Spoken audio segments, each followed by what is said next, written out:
Kekalkan Al-Quran sebagai imam kita, semoga kembali di dalam petunjuknya.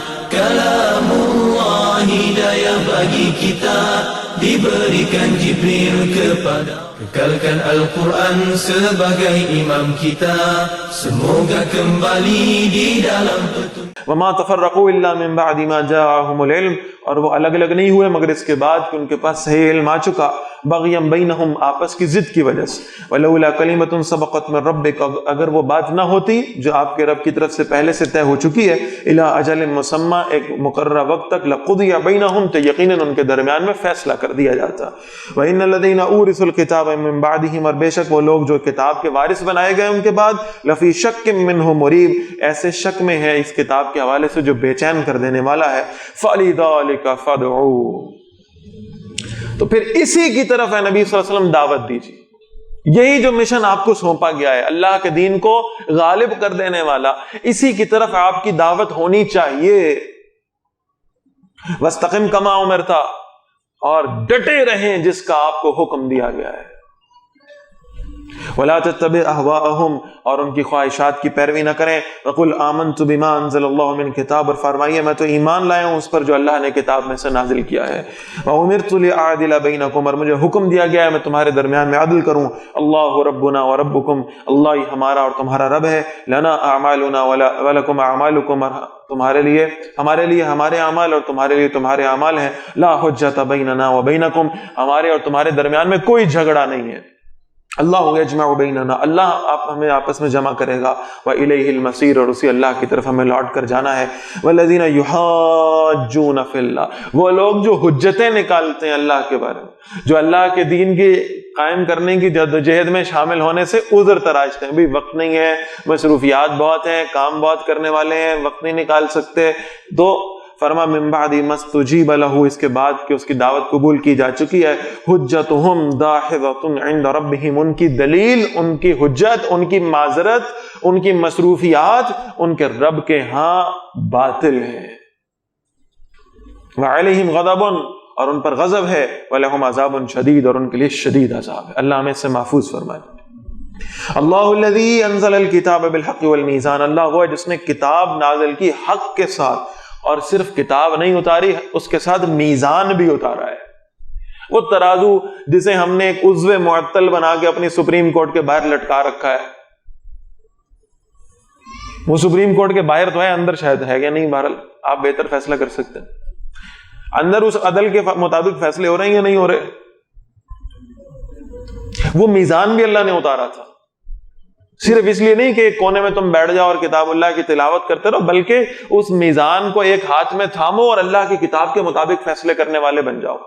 وما یدریک لعل الساعۃ قریب، اور نبی صلی اللہ علیہ وسلم آپ کیا جانے شاید قیامت قریب ہی ہو. یستعجل بها الذین لا یؤمنون بها، وہ لوگ جلدی مانگتے ہیں اس قیامت کو جو اس پر ایمان نہیں رکھتے. والذین آمنوا مشفقون منها، اور جو ایمان لانے والے ہیں وہ اس قیامت سے ڈرتے رہتے ہیں، خوف زدہ رہتے ہیں. وَيَعْلَمُونَ أَنَّهَا الْحَقُّ، اور وہ جانتے ہیں کہ وہ حق ہے.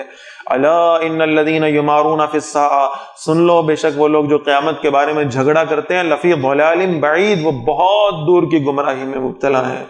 اللہ لطیف بعبادہ، اللہ بہت نرمی فرمانے والا ہے اپنے بندوں کے حق میں.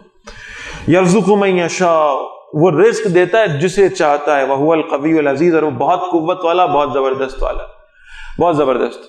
تم جس اللہ کا کام لے کر اٹھے ہو، تم جس اللہ کے دین کی محنت لے کر اٹھے ہو، وہی رازق ہے، تمہیں رزق دینا اس کا کام ہے. من کان یرید حرث الآخرہ، اور جو کوئی آخرت کی کھیتی چاہتا ہے، نزد لہ فی حرثہ، ہم اس کے لیے اس کھیتی میں اضافہ کر دیتے ہیں. ومن کان یرید حرث الدنیا، اور جو دنیا کی کھیتی چاہتا ہے، دنیا کی آؤٹ پٹ چاہتا ہے، نوتیہ منہا، ہم اسے اس میں سے دے دیں گے. وما لہ فی الآخرۃ من نصیب، اور آخرت میں پھر اس کا کوئی حصہ نہیں ہوگا. ام لہم شرکاء شرعوا لہم من الدین، کیا ان کے کوئی ایسے شریک ہیں جنہوں نے ان کو کوئی قانون دیا ہو، کوئی شریعت دی ہو. ما لم یعظم بہ اللہ، جس کی اجازت نہ دی ہو اللہ نے. ولولا کلمۃ الفصل، اور اگر فیصلہ شدہ بات نہ ہوتی، لقضی بینہم، ان کے درمیان فیصلہ کر دیا جاتا. اللہ کا دین قائم نہیں ہے، اللہ کی بغاوت پر مبنی قانون بنائے جا رہے ہیں، اللہ کی نافرمانیاں ہو رہی ہیں، اور فیصلہ یہ اللہ کر چکا کہ اللہ اس امت پر ڈائریکٹلی عذاب اس طرح نازل نہیں کرے گا جیسے عاد و سمود پر عذاب نازل ہوا تھا۔ اگر ایسا نہ ہوا ہوتا تو جتنی اللہ کی نافرمانی ہم نے قانون سازیوں میں کی، اللہ کا عذاب آ چکا ہوتا۔ وَإِنَّ الظَّالِمِينَ لَهُمْ عَذَابٌ عَلِيمٌ، اور بے شک جو ظالم ہیں ان کے لیے دردناک عذاب ہے۔ تَرَى الظَّالِمِينَ مُشْفِقِينَ مِمَّا كَسَبُوا، تم ظالموں کو دیکھو گے کہ وہ ڈرتے ہوں گے اس سے جو انہوں نے کمایا ہے، وَهُوَ واقع بِهِمْ، حالانکہ اس کا وبال ان پر پڑنے والا ہے۔ والذین آمنوا وعملوا الصالحات، اور وہ لوگ جو ایمان لائے اور انہوں نے اچھے عمل کیے، فی روضات الجنات، وہ جنت کے باغوں میں ہوں گے، لہم ما یشاءون عند ربہم، ان کے لیے وہ ہے جو وہ چاہیں گے، جس کی انہیں خواہش ہوگی، جس کی اشتہا ہوگی، اپنے رب کے پاس پالیں گے۔ ذالک هو الفضل الکبیر، اور یہی بہت بڑا فضل ہے، اللہ ہمیں یہ عطا فرمائے۔ ذالک الذی یبشر اللہ عبادہ الذین آمنوا، یہ ہے جس کی خوشخبری اللہ اپنے ان بندوں کو دیتا ہے جو ایمان لائے، وعملوا الصالحات، اور جنہوں نے اچھے عمل کیے۔ قل، اے نبی صلی اللہ علیہ وسلم فرمائیے، لا اسألکم علیہ اجرا، میں تم سے کوئی اجر نہیں مانگتا، میں تم سے دنیا کی کسی اجر کا طلبگار نہیں ہوں، میری کوئی دنیاوی منفعت اس سے وابستہ نہیں ہے، الا المودۃ فی القربى، مگر اپنے قرابت داروں میں خیر خواہی ہے۔ میں اپنے مسلمان بھائیوں کو، میں اپنے رشتہ داروں کو، میں ان لوگوں کو جن کو میں دیکھ رہا ہوں اپنی آنکھوں کے سامنے، خود اللہ کے نبی صلی اللہ علیہ وسلم کے الفاظ میں کہ جہنم کے گڑھے کے کنارے پہ کھڑے ہیں اور گرتے جا رہے ہیں، اللہ کے نبی صلی اللہ علیہ وسلم فرما رہے ہیں میں انہیں ان کے دامن سے پکڑتا ہوں اور انہیں کھینچنے کی کوشش کرتا ہوں تاکہ جہنم سے بچ جائے۔ میں تو تمہارا خیر خواہ ہوں، میں تو تمہیں جہنم کے اس عذاب سے بچانا چاہتا ہوں جس میں تم گرے جا رہے۔ وَمَن يَقْتَرِفْ حَسَنًا، اور جو کوئی نیکی کمائے گا، نزد لہو فیہا حسنا، ہم اس کے لیے اس نیکی میں اور اضافہ فرما دیں گے۔ ان اللہ غفور شکور، بے شک اللہ بہت بخشنے والا اور بڑا قدردان ہے۔ ام یقولون افترا علی اللہ کذبا، کیا وہ کہتے ہیں کہ نبی صلی اللہ علیہ وسلم نے اللہ پر جھوٹ گڑھ لیا ہے؟ معاذ اللہ۔ فَإِن يَشَاءِ اللَّهُ يَخْتِمْ عَلَى قَلْبِكَ، تو اگر اللہ چاہے تو نبی آپ کے دل پر مہر لگا دے، وَيَمْحُ اللَّهُ الْبَاطِلَ، اور اللہ باطل کو مٹا دیتا ہے، وَيُحِقُّ الْحَقَّ بِكَلِمَاتِهِ، اور اللہ سچ ثابت کر دیتا ہے حق کو اپنے کلمات کے ذریعے۔ إِنَّهُ عَلِيمٌ بِذَاتِ الصُّدُورِ، بے شک وہ جاننے والا ہے جو کچھ کے سینوں میں ہے۔ وَهُوَ الَّذِي يَقْبَلُ التَّوْبَةَ عَنْ عِبَادِهِ، اور وہی اللہ ہے جو اپنے بندوں کی توبہ قبول فرما لیتا ہے۔ کتنی بڑی خوشخبری ہے، کتنی بڑی آنکھوں کی اور سینے کی اور دل کی ٹھنڈک ہے کہ اللہ فرما رہے ہیں تم میرے بندے بن جاؤ، میں اپنے بندوں کی توبہ قبول فرماتا ہوں۔ وَيَعْفُ عَنِ السَّيِّئَاتِ، اور اللہ برائیوں سے درگزر کرتا ہے۔ وَيَعْلَمُ مَا تَفْعَلُونَ، اور اللہ جانتا ہے جو کچھ تم کرتے۔ وَيَسْتَجِيبُ الَّذِينَ آمَنُوا، اور قبول کرتا ہے ان کی دعائیں جو ایمان لے آئے۔ وَعَمِلُوا الصَّالِحَاتِ، اور انہیں اچھے عمل کیے۔ وَيَزِيدُهُم مِّن فَضْلِهِ، اللہ انہیں اپنے فضل سے اور زیادہ عطا فرما دیتا ہے۔ وَالْكَافِرُونَ لَهُمْ عَذَابٌ شَدِيدٌ، اور جو کافر ہیں ان کے لیے تو شدید عذاب ہے۔ وَلَوْ بَسَطَ اللَّهُ الرِّزْقَ لِعِبَادِهِ، اور اگر اللہ رزق کو اپنے بندوں کے لیے کشادہ کر دیتا، لَبَغَوْا فِي الْأَرْضِ، وہ زمین میں سرکشی کرنے لگتے، وہ فساد برپا کر دیتے۔ یہ اللہ کو معلوم ہے، اللہ کی تقسیم اس دنیا میں رزق کے اعتبار سے عدل پر مبنی ہے۔ اللہ یہ جانتے ہیں کہ کس کو کتنا عطا فرمانا ہے، لہذا اللہ کی تقسیم پر سوال نہیں اٹھایا جا سکتا۔ وَلَكِنْ يُنَزِّلُ بِقَدْرٍ مَا يَشَاءُ، لیکن وہ نازل فرماتا ہے ایک اندازے سے جتنا چاہتا ہے۔ إِنَّهُ بِعِبَادِهِ خَبِيرٌ بَصِيرٌ، بے شک وہ اپنے بندوں سے خوب باخبر اور سب کچھ دیکھنے والا ہے۔ وَهُوَ الَّذِي يُنَزِّلُ الْغَيْثَ، اور وہ ہے جو بارش نازل فرماتا ہے، مِن بَعْدِ مَا قَنَطُوا، اس کے بعد کہ وہ مایوس ہو چکے، نا امید ہو چکے۔ وَيَنشُرُ رَحْمَتَهُ، اور اپنی رحمت کو پھیلا دیتا ہے۔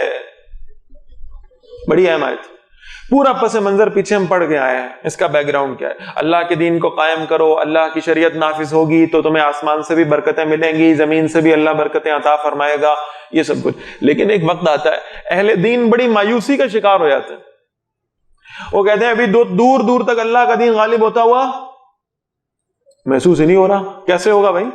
یہ جیسے معاشرے میں 2, 4, 5% لوگ، 10% لوگ نماز پڑھنے والے ہیں، اس میں اللہ کا دین کہاں سے غالب ہوگا؟ فرمایا ایسا نہیں، یہ تمہیں نا امیدی ہوگی. تم گراؤنڈ ریئلٹیز کو دیکھتے ہو, تم دنیا کے اسباب کو دیکھتے ہو. اللہ گراؤنڈ ریئلٹیز پر نہیں چلتا, اللہ اسباب کا محتاج نہیں. تم مایوس ہوتے ہو, بارش نہیں آ سکتی, تمہاری فور کاسٹ بتا رہی ہے کوئی امکان ہی نہیں ہے کسی بادل کے آنے کا, امکان ہی کوئی نہیں ہے. اور اللہ فرماتے ہیں اللہ تم پر اپنی رحمت سے بارش برسا دیتا ہے. اللہ جب چاہے گا اس دین کو غالب کرنا, تمہیں اپنی گراؤنڈ ریئلٹیز سے, تمہیں اپنی فور کاسٹ سے, تمہیں اپنی فیوچر پریڈکشن سے کہیں سے معلوم نہیں ہوگا کہ اللہ کا دین غالب ہونے والا ہے. لیکن جب اللہ اسے کرنا چاہے گا تو اللہ کے لیے کوئی مشکل کام نہیں. وَهُوَ الْوَلِيُّ الْحَمِيدُ, اور وہ مددگار اور سب خوبیوں والا ہے. وَمِنْ آیَاتِهِ خَلْقُ السَّمَاوَاتِ وَالْأَرْضِ, اور اس کی نشانیوں میں سے آسمانوں اور زمین کا پیدا کرنا. وَمَا بَثَّ فِيهِمَا مِنْ دَابَّةٍ, اور وہ جو اس نے ان دونوں میں جانداروں میں سے پھیلا دیے. وَهُوَ عَلَى جَمْعِهِمْ إِذَا يَشَاءُ قَدِيرٌ, اور وہ ہے جو ان کو جمع کرنے پر قادر ہے جب وہ چاہے. وما اصابکم من مصیبت, اور جب تمہیں کوئی مصیبت پہنچتی ہے فبما کسبت ایدیکم, تو وہ اس کی وجہ سے ہے جو تمہارے ہاتھوں نے خود کمایا. ویعفو عن کثیر, اور اللہ بہت سارے گناہوں کو تو درگزر فرما دیتا ہے. یعنی اگر کوئی مشکل اور مصیبت آ رہی ہے تو اس میں ہو سکتا ہے کہ انسان کی اپنی کوئی غلطی اور کوتاہی ہو. اور اس بارے میں یعنی کہا جاتا ہے کہ اگر کوئی مصیبت ایسی ہو جو انسان کو اللہ سے دور کر دے مزید, تو اس کا مطلب ہے اس کے گناہوں کی وجہ سے آئی. اور اگر کوئی مصیبت ایسی ہو جو اسے اللہ کے قریب کر دے, تو معلوم ہی ہوتا ہے کہ اللہ کی طرف سے آزمائش ہے. اللہ اس بندے کو اپنے قریب کرنا چاہتا ہے, اسے اپنے قربت کا لطف عطا کرنا چاہتا ہے. وما انتم بمعجزین فی الارض, اور تم اللہ کو زمین میں بے بس نہیں کر سکتے. وما لکم من دون اللہ من ولی ولا نصیر, اور تمہارے لیے اللہ کے سوا نہ کوئی دوست ہے اور نہ کوئی مددگار ہے. وَمِنْ آیَاتِهِ الْجَوَارِ فِي الْبَحْرِ كَالْأَعْلَامِ, اور اللہ کی نشانیوں میں سے ہیں تیرنے والے جہاز, سمندروں میں ایسے محسوس ہوتے ہیں جیسے پہاڑ ہو. إِن يَشَأْ يُسْكِنِ الرِّيحَ, اگر وہ چاہے تو ہوا کو روک دے. فَيَظْلَلْنَ رَوَاكِدَ عَلَى ظَهْرِهِ, تو وہ رہ جائیں کھڑے ہو کر سمندر کی پشت پر. اللہ ہوائیں روک دے, وہ کشتیاں جو ہیں وہ جو بحری جہاز جو تمہیں پہاڑوں کی طرح عظیم و شان نظر آتے ہیں, وہ بیچ سمندر کے پھنس جائیں, وہ آگے ایک انچ نہ ہل سکیں اگر اللہ اپنی ہوا کو روک. ان فی ذلک لآیات لکل صبار شکور, بے شک اس میں بڑی نشانیاں ہیں ہر اس شخص کے لیے جو صبر کرنے والا اور شکر گزار ہے. او یوبقہن بما کسبوا, یا تباہ کر دے انہیں ان گناہوں کی وجہ سے جو انہوں نے کمائے. کیا انسانی تاریخ نے ٹائٹینک کو نہیں دیکھا؟ وہ تکبر کرنے والے جو کہتے تھے اتنا بڑا جہاز ہم نے بنا لیا ہے, اس کو تو کوئی ڈبو ہی نہیں سکتا, اس کو تو کوئی غرق کر ہی نہیں سکتا. جب جب انسان نے تکبر کیا ہے اسے وہاں پر معافی نہیں ہوئی, اس تکبر کا جو نتیجہ اسے دیکھنا پڑا. چاہے وہ کسی ایک انسان نے اپنی ذات میں کیا, اور چاہے ساری انسانیت اس پر تکبر کر رہی ہو, تو ہم تو سائنس اور ٹیکنالوجی میں اور عقل میں اور دانشوری میں اپنے پچھلوں سے بہت بہتر. آج تو آپ کو ہماری جو نوجوان نسل ہے وہ ملے گی نا, اپنے باپ کے بارے میں سمجھتے ہیں کہ یہ تو مطلب پتہ نہیں, ابا جی کو تو نہ کمپیوٹر استعمال کرنا آتا ہے, نہ اسمارٹ فون استعمال کرنے آتے ہیں, نہ انہیں ٹیکنالوجی کا پتہ ہے, ان کو تو کچھ بھی پتہ نہیں ہے. ہم ذرا ان سے زیادہ سمجھدار ہیں, ہم ان سے زیادہ بہتر علم ہے. تو جب تمہارے باپ کو کچھ نہیں پتا, تم اس سے زیادہ بڑے عالم ہو, تو اس کا مطلب یہ ہے کہ وہ جو 1400 سال پہلے گزرے تھے ان کو تو معاذ اللہ شاید کچھ بھی علم نہیں ہوگا, ان کو تو 1400 سال ہو گئے گزرے ہوئے. لیکن اس کے باوجود عافیت کا راستہ ایک ہی ہے, اور وہ راستہ یہ ہے کہ ہمارے پاس یہ سائنس اور ٹیکنالوجی اور یہ 2-4 چیزیں اور آلات آنے کا مطلب یہ نہیں ہے کہ ہم علم رکھتے ہیں. ان 1400 سال پہلے آنے والی ہستیوں سے زیادہ بڑا عالم اور فاضل اور دانشور اور سمجھدار اور اللہ کی معرفت رکھنے والا اس دنیا میں ایک بھی نہیں دکھا سکتے آپ, ایک بھی نہیں ہے. بلکہ میں تو اپنے الفاظ میں اسے اس طرح سے کہا کرتا ہوں کہ یعنی یہ امت ایک دوسرے کے کندھوں پہ اگر کھڑی ہونا شروع ہو جائے نا, ساری امت جتنی آئی ہے ایک دوسرے کے کندھوں پہ کھڑی ہونا شروع ہو جائے نا, تو کسی ایک صحابی کے ادنا سے ادنا صحابی کے قدموں کو بھی نہیں پہنچ سکتی. یہ ان کے درجات تھے. لہٰذا ہمیں آج اپنی اس نام نہاد دنیاوی علم پر اور اس سائنس اور ٹیکنالوجی پر کوئی غرور اور تکبر کرنے کی ہرگز ضرورت نہیں ہے. تو فرمایا وَيَعْفُ عَنْ كَثِيرٍ, وہ درگزر فرما دیتا ہے بہت سے گناہوں کو. وَيَعْلَمَ الَّذِينَ يُجَادِلُونَ فِي آيَاتِنَا, اور تاکہ جان لیں وہ لوگ جو ہماری آیات میں جھگڑا کرتے ہیں, مَا لَهُم مِّن مَحِيصٍ, ان کے لیے کوئی بھاگنے کی جگہ موجود نہیں ہے. Kekalkan Al-Quran sebagai imam kita, semoga kembali di dalam petunjuknya. Kalamullah hidayah bagi kita, diberikan Jibril kepada. Kekalkan Al-Quran sebagai imam kita, semoga kembali di dalam petunjuknya. Kalamullah hidayah bagi kita.